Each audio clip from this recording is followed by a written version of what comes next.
രാജ്യത്തെ LPG ഉപഭോക്താക്കൾക്ക് EKYC നടപടികൾ പൂർത്തിയാക്കാൻ കൂടുതൽ സമയം അനുവദിച്ചിരിക്കുകയാണ് എണ്ണ കമ്പനികൾ. ഇതിനു മുമ്പ് ഓഗസ്റ്റ് 16 പിന്നീട് ഓഗസ്റ്റ് 23 EKYC പൂർത്തീകരിക്കാൻ നൽകിയിരുന്ന സമയപരിധി.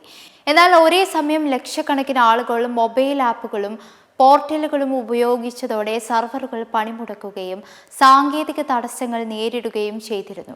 ഇതോടെ 10,000 ആളുകൾക്ക് EKYC നടപടികൾ പൂർത്തിയാക്കാൻ കഴിഞ്ഞില്ലെന്നായിരുന്നു റിപ്പോർട്ട്.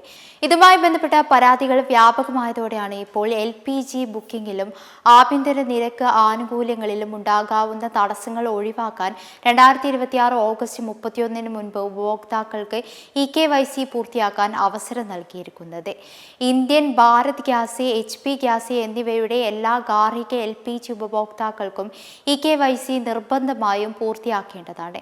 വ്യാജ ബിനാമി കണക്ഷനുകൾ തടയാനും അർഹരായ ഉപഭോക്താക്കൾക്ക് മാത്രം ഗ്യാസ് സബ്സിഡി തുക കൃത്യമായി ബാങ്ക് അക്കൗണ്ടിലേക്ക് എത്തുമെന്ന് ഉറപ്പാക്കാനുമാണ് ഇപ്പോൾ കേന്ദ്രം EKYC നിർബന്ധമാക്കിയത്.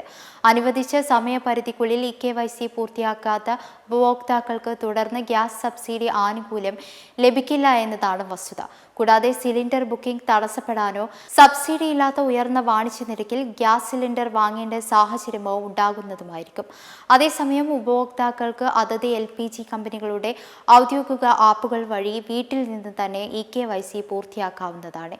ഇന്ത്യൻ OL1 ആപ്പും ഭാരത് ഗ്യാസ് ഹലോ BPCL ആപ്പും HP ഗ്യാസ് HP പേ ആപ്പും ഉപയോഗിച്ച് EKYC പൂർത്തിയാക്കാവുന്നതാണ്. മെമ്പർമാരുടെ നിക്ഷേപങ്ങൾക്ക് ഉയർന്ന ലാഭവിഹിതം നൽകുന്ന കേന്ദ്ര സർക്കാർ സഹകരണ registered society Bharat Lajna multi state housing cooperative society limited.